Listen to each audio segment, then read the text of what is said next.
Welcome to the Great Detectives of Old Time Radio. From Boise, Idaho, this is your host, Adam Graham. If you have a comment, email it to me, box13@greatdetectives.net. Follow us on Twitter at Radio Detectives and become one of our friends on Facebook, facebook.com/Radio Detectives.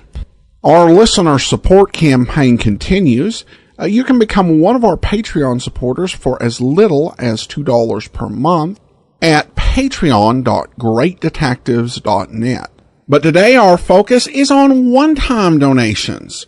So you can send a one-time donation at support.greatdetectives.net.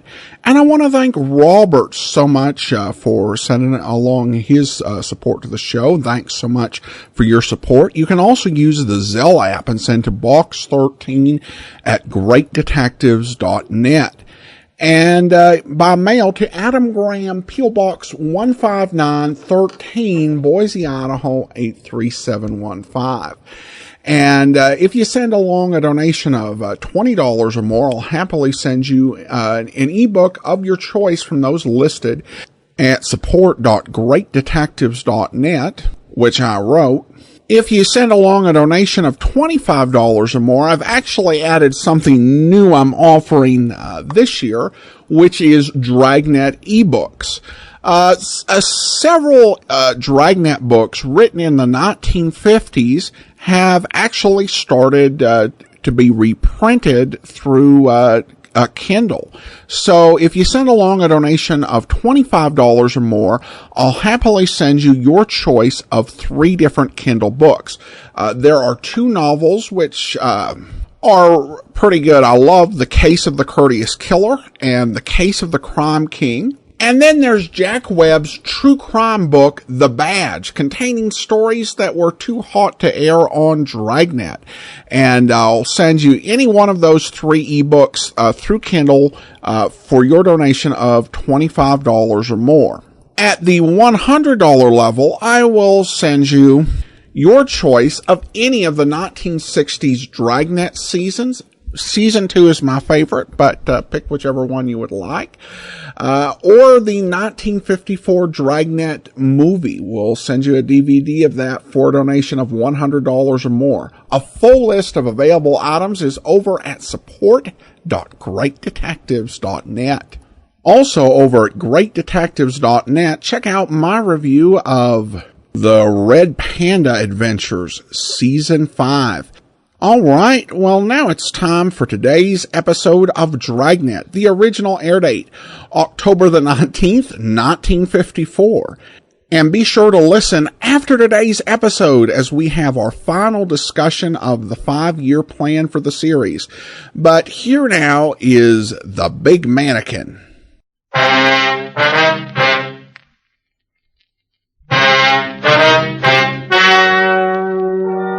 Ladies and gentlemen, the story you are about to hear is true. The names have been changed to protect the innocent.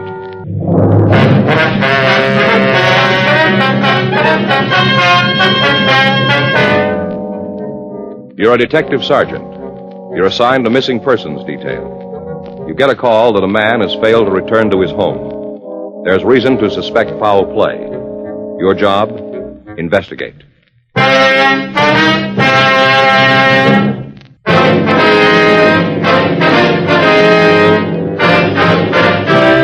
Dragnet, the documented drama of an actual crime. For the next 30 minutes, in cooperation with the Los Angeles Police Department, you will travel step by step on the side of the law through an actual case transcribed from official police files.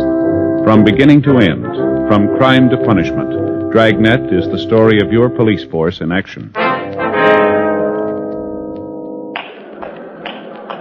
It was Friday, January 2nd.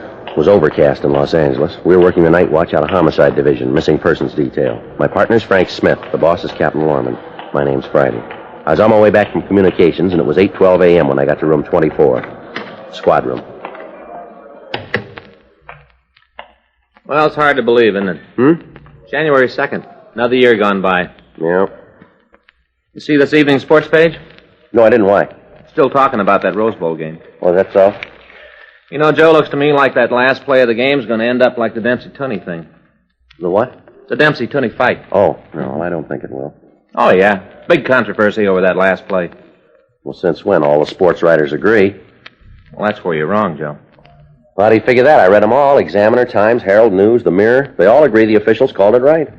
Uh-huh. All the sports writers. Every one of them.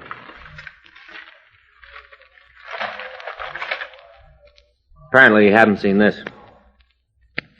I've never seen that paper before in my life. No, that's where you're wrong, Joe. All the writers don't agree on that last play, see? Finchley Crockett, right there, you can see for yourself. Who? Finchley Crockett. Who's he? Only the sports editor, that's all. The editor of what? What paper is this? Jesse County Realist. Picked it up tonight on my way in. Yeah, well, the game's over, so let's just forget about it. What do you say? Oh, sure. Just overlook the only right call on the game, huh? Just pass it right by. Joe, Finchley Crockett's never been wrong. Called the World Series, the All-Star game, picked a heavyweight champ before the fight. He's accurate, Joe. Well, good for him. But it's over, and the score still stands. Next year's another game, okay? Listen to this. I'm going to read this column to you. The Bird Says by Finchley Crockett. What's the name of the column? The Bird. Bird Crockett.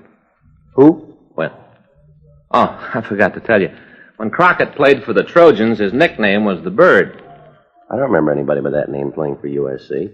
No, Joe. JCU, Jesse County Trojans. Oh, yeah, sure. Now listen to what he says. It is a rare treat when the editor of a small-town paper gets to see one of the nation's bowl games. But your editor was so treated this week at the county seat. As you all know, the new television transmitter is now operating, and it is a rare treat. As you know, there's nothing like being at the game, but it is a rare treat when the editor of a small-town paper gets to see one of the nation's bowl games. He's a real great guy, Joe. Yeah. And in closing, yours truly would like to go on record and say that the last play of the game was a complete mystery to me. Go ahead. Go ahead. That's it, Joe. He made his point.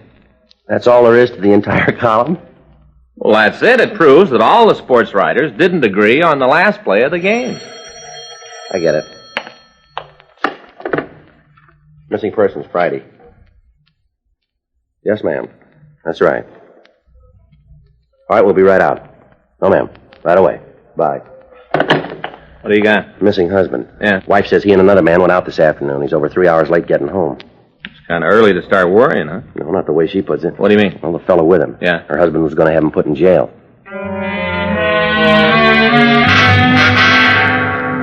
8:32 p.m. Frank and I left the office and drove out to the address. It was located on Agatha Street. The lettering on the window read, Helmer's Mannikin Rental and Sales. The store was dark except for a single light at the rear of the place. We knocked, and a small woman in her 50s answered the door. We identified ourselves, and she asked us in. You want to come back to the office? Thank you. Watch your step there. It's kind of dark. Thank you. These dummies sure look like real people.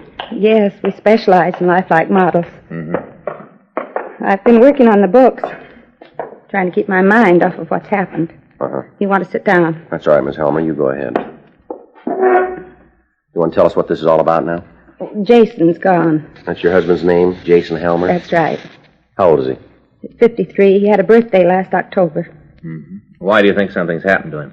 Because it's not like him to do a thing like this without telling me. You told me on the phone that you'd heard from him. Is that right? Not from him. Fred Madison called me. When was that? I guess it was about 5:45. It might have been 6, no later. Well, what did this fellow Madison say to you? Told me that Jason was coming right home. Were they together when he called, you know? Fred said they were. Did you talk to your husband? No. At the time, I didn't think it'd be necessary. Mm-hmm. You know where they called from? Well, Fred said some bar. Did he mention a name? No, and I didn't ask. I guess I was afraid to. What do you mean? Well, Jason used to drink quite a bit. We had a lot of trouble over it. Seemed like everything was falling apart, and then he straightened up and quit. Mm-hmm. He hasn't had a drink of liquor in 10 years. When Fred called, I thought that maybe he'd gotten Jason started again. Did he say your husband had been drinking? No, he just told me that Jason was leaving the bar and would be right home. Was he driving? Well, I don't know. Ma'am? My husband hurt his shoulder a couple of days ago. He wrenched it. I don't think he's able to drive very well. Mm-hmm. Well, you might try to make it with one hand. Our car has that automatic drive thing, you know. You don't have to shift gears. Yes, ma'am. But I don't think he'd have driven. Did he leave in your car? Yes. Fred told him he'd drive. Where'd they go? Well, like I told you on the phone, to the races. Mm-hmm. Your husband usually go there? No. The only reason he went today was to collect some money. From who? Fred. He's the man your husband was going to put in jail, is that right? Yes, that's right. Why? Well, he's owed us some money for quite a while. About 4 months ago, Jason asked him for it. Fred wrote a check. I see. And it wasn't any good. Well, do you want to go ahead? Well, Jason tried to get in touch with Fred and wanted to give him the chance to make good on the check. Mm-hmm. Was never able to catch him at home.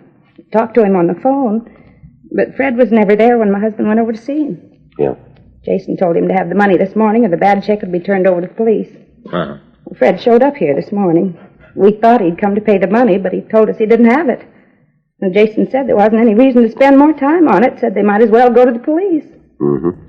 That's when Fred told us that he could get the money out at the racetrack. He wanted Jason to drive him out there.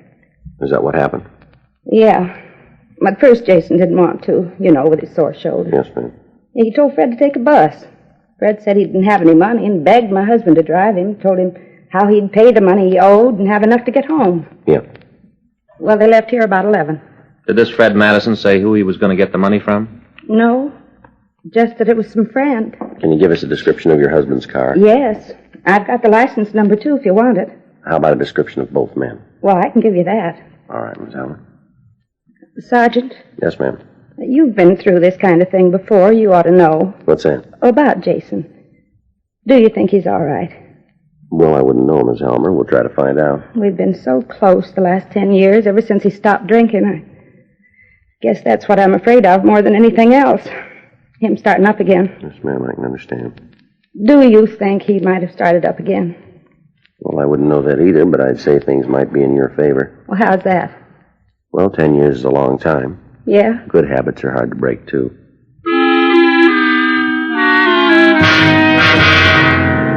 Before we left the store, we got a complete description of Jason Helmer and Fred Madison. We also got Madison's address and the license number of the car they were driving. Mrs. Helmer gave us a recent photograph of her husband, and we checked with R&I on both men. We found a record on each one of them. Helmer had been booked 12 times for drunk. The last one was over 10 years ago. Madison had been picked up for drunk, suspicion of burglary, and writing checks without sufficient funds. We checked the jails and the hospitals, and we found that neither man had been booked in the last 5 hours. We went back to the office and got out a local on an APB on both men and the car. 9:46 p.m. We drove out to talk to Fred Madison. There was no one at home, but we got the information that his wife was employed at a restaurant on Clay Street. We went over to see her. Can I help you? Yeah. I'd like to see Mrs. Madison, please. Who are you? Police officers. This is my partner, Frank Smith. My name's Friday. Here's our identification. Uh-huh. Well, I'm Lorna Madison. What do you want? A few questions we'd like to ask. You mind going in the back to talk? Don't want everybody in the place to know my business. All right. Booth back here. Been hard enough to keep the job. Go ahead. Sit down. Thank you. Thank you. Can I get you some coffee? No, thank you. Oh, ma'am. I don't have to ask you what this is all about. I guess Beg pardon? something about Fred. Yes, ma'am. What'd he do? Well, we're not sure that he's done anything yet, Miss Madison. And why are you here? We're trying to find him. He is in trouble. We just want to talk to him. Could you tell us where he might be? He should be home. Have you tried there? Yes, we have. Well, I don't know then. He left this morning and said he'd be home early. Have you heard from him? No? Did he say where he was going when he left? The racetrack. Was he going with anybody, would you know? He didn't say. What kind of work does your husband do, Miss Madison? He's a collector.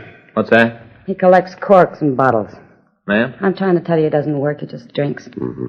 And how could he afford to go to the races? He can't. The only money he's got's what he can borrow from other people to steal from my purse. Mm-hmm. Did he say why he was going to the races? No, I don't care what he does anymore. I tried to help him, but he doesn't make any effort to change. Just goes on drinking and feeling sorry for himself. Any idea where he'd go if he was drinking? Any place where he can mooch a drink. He's even tried it here. Can you give us the name of any of the places? Yeah, I can tell you, but will you tell me what he's done? Well, it's just like we said, Miss Madison. We're not sure that he's done anything yet. That's the truth? Yes, ma'am. We'd just like to talk to him. All right. I think I can help you find him. I got a phone call earlier this evening. From your husband? No, from a friend of ours in the valley, David Neeson. Fred had called him. Mm-hmm. Fred wanted to use his place tonight. Davis said he could. I asked him if Fred had been drinking. He said he couldn't tell, but I know he has. Follows a pattern. How's that, Miss Madison? He's done it before. Go out to David's place, drink himself into a stupor. David always calls me, so I won't worry. Mm-hmm. Could I ask something of you officers? All right. If you find him there, will you do what you can for him? What, do you think it's going to do any good? What do you mean, Mr. Friday? I don't think he'd take our help, would he?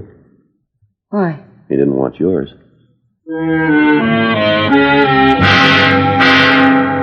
Miss Madison gave us the address of the place where her husband was supposed to be. We also got the address and phone number of David Neeson. We put in a call to him, but he hadn't heard from Madison. Frank and I left the restaurant and drove out to the San Fernando Valley. On the way out, it started to rain.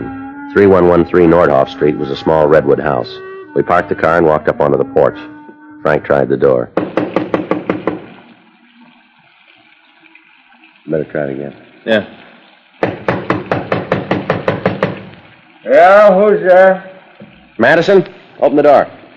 Sorry, I didn't order anything. Come on, Madison, open up. Doesn't sound like he's doing too good. Yeah.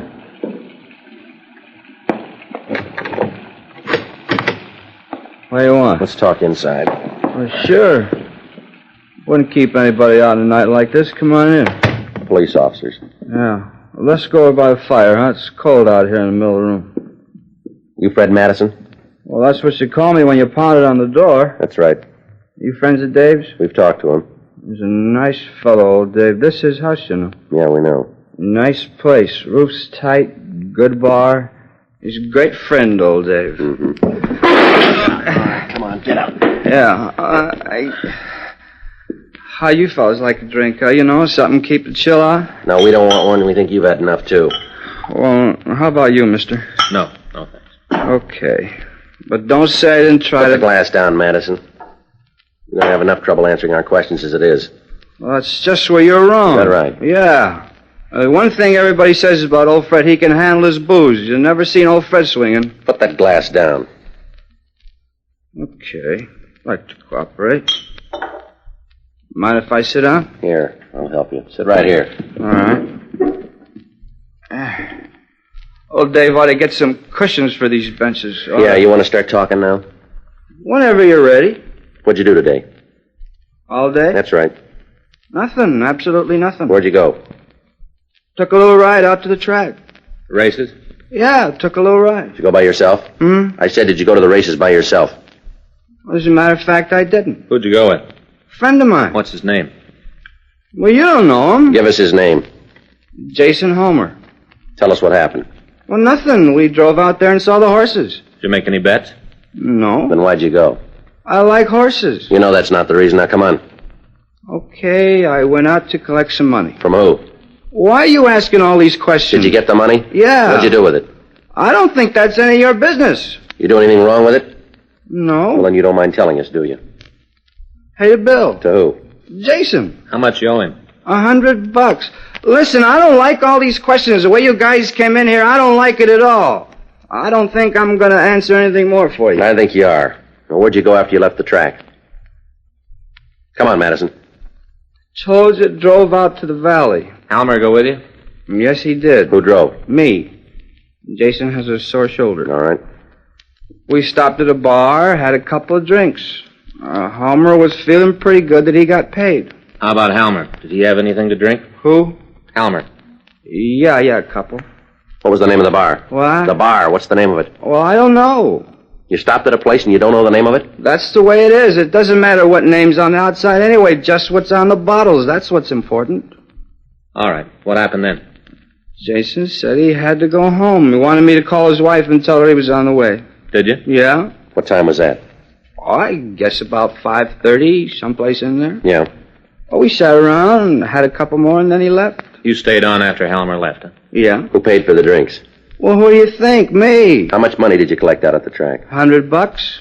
Collected it and then paid Jason. All right, let's see your wallet. Why? Come on, get it up. How much money have you got? I don't know, not much. Well, take a guess, will you? $20, $30. All right, open your wallet and count it. Well, it might be better if you did. I said you count it. Okay, but don't get mad at me if I do it wrong. We'll try not to. All right. Let's see, there's 10, 20, 25, 26, 27. $27. That and the change I still got in my pocket. You want me to count that, too? Never mind. I'll be glad to do it for you. Let me see your wallet. Well, certainly. Here you are. You keep the money. All Now right. give me the wallet. That wallet's a present from my wife. Mm. Real nice. A Cordovan leather. Yeah. Not a stitch in it, you know, all folded. Okay, here. Put it back in your pocket. Yeah, thank you. Where'd you get the money, Madison? From in my wallet. Before that. I had it. Since when? This morning. I won't hold. Why? We got it that you were broke this morning. Oh, I got it now. Now I have got it. You have, huh? You think I'm a thief, isn't that it? We'll let you tell us. No deal. Huh? I didn't steal it. All right, then where'd you get it? From my bank. When'd you get it? Tonight. Well, you're going to have to do a little better than that, Madison. Well, I don't know why. Be perfectly happy to prove it to you. When you're ready, huh? All right, I'll show you. Take you right out there. You think all the banks close at the same time, don't you? Go ahead. Well, you're wrong. Mine's always open. Of course, it don't pay any interest, but it's there and it's always open. All right, let's go. Sure. Take you right out there. It's out in Canoga Park. You got a coat? No, sir. Hey, how about a little drink before we go, huh? Kind of warm. Put that down. I told you once. You've had enough of that. Ain't that much. Hate to figure what would happen if I ever ran out. I hate to think about it. Be terrible to have to go without it. Well, I'll tell you something. What's that? If that bank of yours isn't there, you're going to get the chance.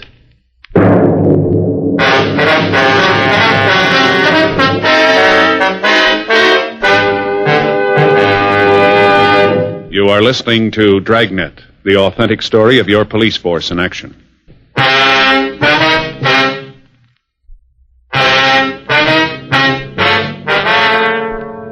Because of Fred Madison's condition, it was difficult to know how much of the truth he was telling us. We went back to the car and started to drive toward Canoga Park. On the way, we stopped and put in a call to Mrs. Helmer. Her husband still hadn't returned. Madison directed us to drive to a ranch-type house on Kelvin Avenue. By the time we got there, it stopped raining. We parked the car and walked up to the house. There were no lights on and no answer when we rang the bell. All right, Madison, you through playing games now? Bank's out in the backyard. What? Backyard. There's a barbecue out there. Bank's a tin can near there. All right, show us. Sure. I used to live in this house. That's so. Yeah, I always figured that someday I was going to need some money. One time I just went out and buried some. Figured there'd be a time when I was going to need it. Yeah. And it's a tin can near the barbecue. What time are you here today? Well, I don't know. I don't have a watch. Haven't got any idea, huh? Sorry. That catch is kind of tricky. You got to pull it towards you. I always meant to fix that when we lived here. All right, now where's the barbecue? Well, one of you got a flashlight? Now, let me have it. You tell us where you want it pointed. Gee, you don't trust anybody, do you? Where's the barbecue? It's over in the corner of the yard right near the fence. Where, over here? Now, swing the light over to the left. All right. There's nothing there. Maybe I made a mistake. It's been a while since I've been here. It must be in the other corner of the yard. Over here, huh? Yeah. All right. Take a good look. You're not doing so good tonight, are you, Madison? I don't understand it. I saw it today. Mm-hmm. Probably the owner of the house. Yeah, we'll check with him. I sure don't understand it. Right in the corner of the yard near the fence. Something you fellas are looking for? Police officer, sir. We tried the door. There wasn't anybody home. You tell me what this is all about? You live here, do you?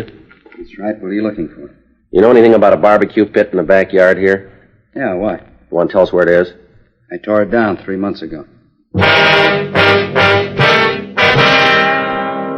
We returned Fred Madison to the office for further interrogation. Frank and I attempted to talk to him without result. He said he couldn't remember where he'd gotten the money. He couldn't tell us where Jason Helmer was. We put in a call to the missing man's home, but he still hadn't returned. We rechecked the hospitals and the jails without result. 1:14 a.m. We were ready to give it up for the night. Frank went over to the office, and I got Madison ready to leave. You going to take me to jail now? You called it. Come on. Joe. Hold it up, Madison. What do you got? A call just came in about Helmer's car. Yeah. They just found it. While men from the business office took Madison over to the main jail for booking, Frank and I drove out to the valley again. Halmer's car had been found about a mile off Topanga Canyon Boulevard on Farview Road. It was back off the road and partially hidden by the trees. When we got there, a radio car was standing by. We talked to the officer. Take a look at the back. Stuff on the ground there. I covered it with the boxes in case it started to rain again. That's good. These stains here on the ground, I don't know if they're going to mean anything. You got anything we can use to open this trunk? I'll check our car. All right. What do you think? I don't know. Better get in touch with the crime lab, have them come out and go over the place. Yeah. Yeah. I got something. Try this. Mm-hmm. Thanks. Can you get it? Put that light over here, will you? Yeah. How's that? That's better. Need some help? No, I think I got it here. Once more ought to do it now. Yeah, there we are. Let's get it open now.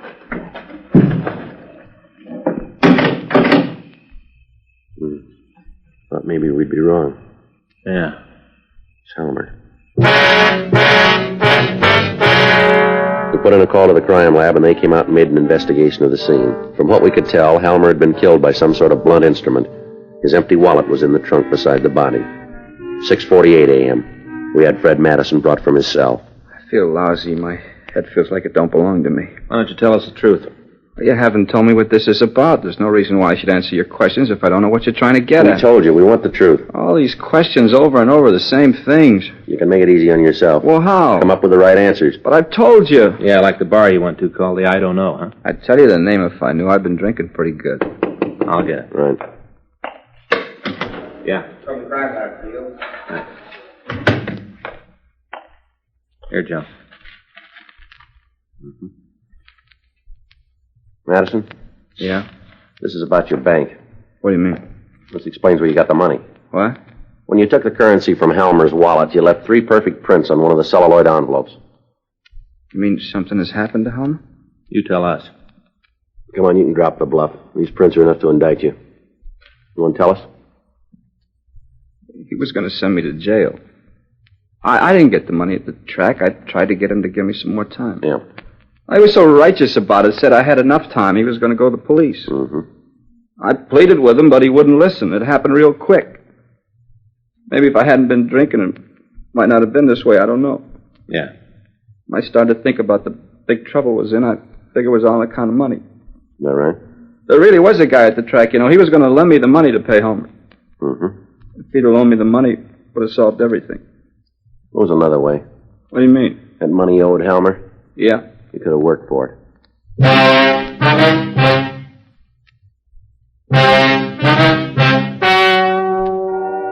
The story you have just heard is true. The names were changed to protect the innocent. On May 14th, trial was held in Department 92, Superior Court of the State of California, in and for the County of Los Angeles. In a moment, the results of that trial.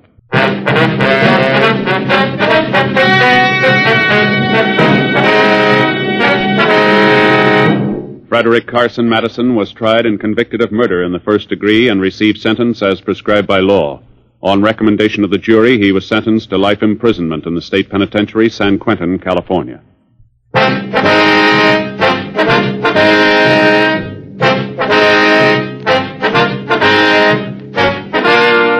You have just heard Dragnet, a series of authentic cases from official files. Technical advice comes from the Office of Chief of Police W.H. Parker, Los Angeles Police Department. Technical advisors, Captain Jack Donahoe, Sergeant Marty Wynn, Sergeant Vance Brasher. Heard tonight were Ben Alexander, Virginia Gregg, Herb Ellis. Script by John Robinson, Earl Schley. Music by Walter Schumann. Hal Gibney speaking. Watch an entirely different Dragnet case history each week on your local NBC television station. Please check your newspapers for the day and time. Chesterfield has brought you Dragnet, transcribed from Los Angeles.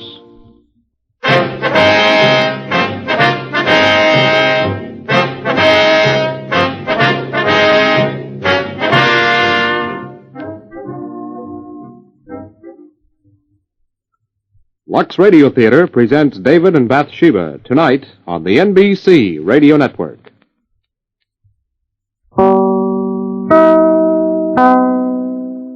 Welcome back. Dragnet is usually so dedicated to accuracy. I actually went online to find out if there was a Jesse County, and there is not one in California or anywhere else. But apparently they thought a lot about that joke to set this story, which was broadcast originally in mid-October, to set it around the time of the Rose Bowl, just to set up the joke. And it was nice. It's kind of interesting because it captures a little bit of the spirit of the time, particularly somebody in a small town just being awed by being able to watch something on television, which is easy to forget in a world where television is just so ubiquitous. And of course, it does bring home the point that you can find somebody who disagrees, no matter how ineffectively they happen to do it, who will advocate for an opinion if you look hard enough. Of course, today you don't have to find some small town weekly newspaper somewhere to advocate for your view. You can just put the argument you want in the internet, and you could probably find somebody on some obscure blog who's making the case for it without it costing you anything. That's the 21st century for you. I also did have to chuckle at that one evasive answer that Friday got. Where'd you get the money? From in my wallet. All right. Well, now we're to the point where I'm going to talk about what we have planned for Saturdays for the next 5 years. Now, we will finish Dragnet during season 11, though it'll be later than we get through Let George Do It, Rocky Jordan, Boston Blackie.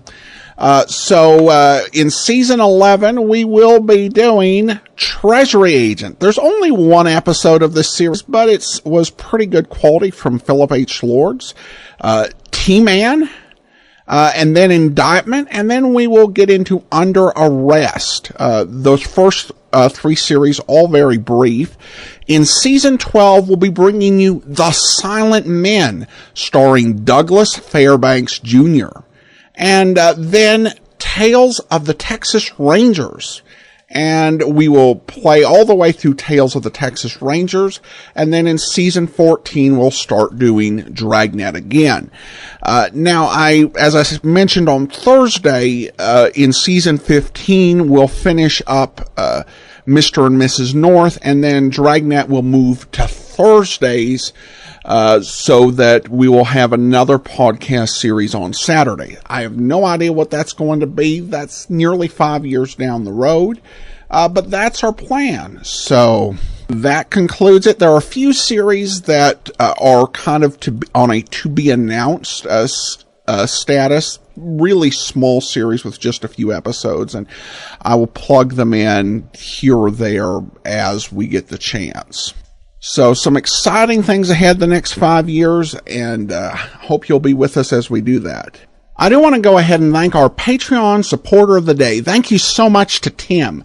Tim has been one of our Patreon supporters since April 2017, currently supporting us at the Detective Sergeant level of $7.14 or more per month.